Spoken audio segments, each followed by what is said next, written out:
So good morning, students. Today we will discuss a DT-based lecture on welding.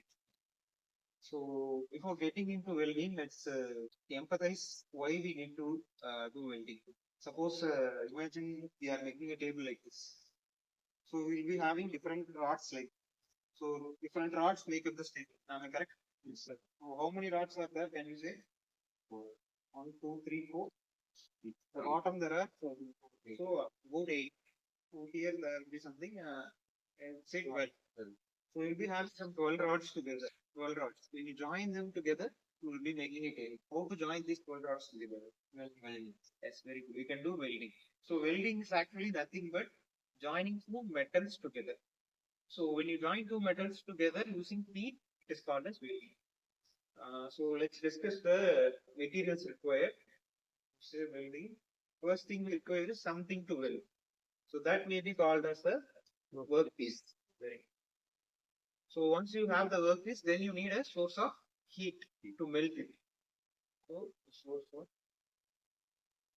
heat. So this source of heat may be anything. So in our labs, we did some experiments on arc welding.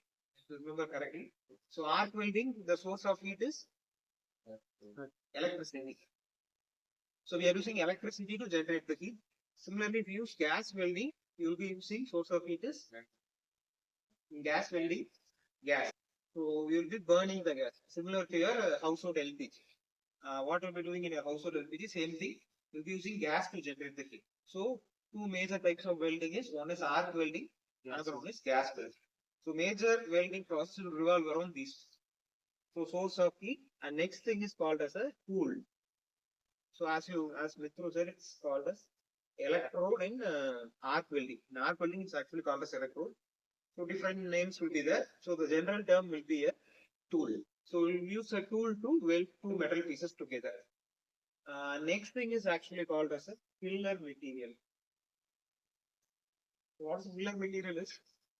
When you are joining two materials together, there may be some gap in the material. We need to fill that gap. So to fill that gap, we will be using a filler.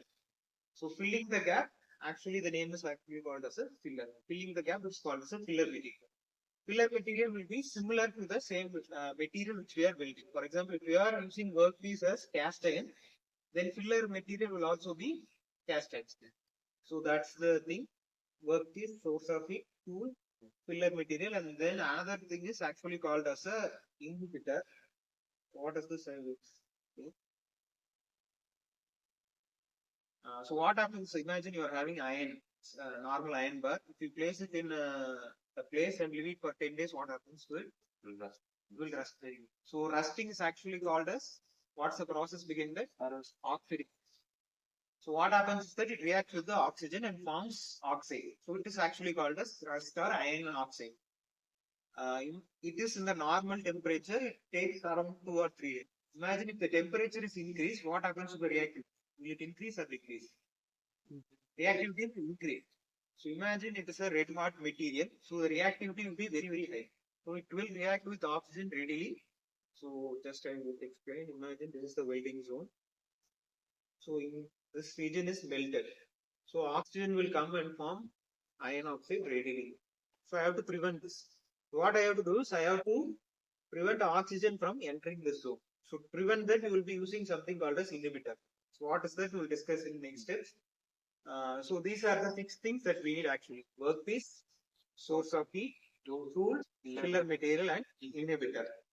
So these things will be common for all types of welding. So I discussed 2 types of welding actually now. What is one? The one thing is gas welding, next is arc welding. First, we will discuss about the arc welding.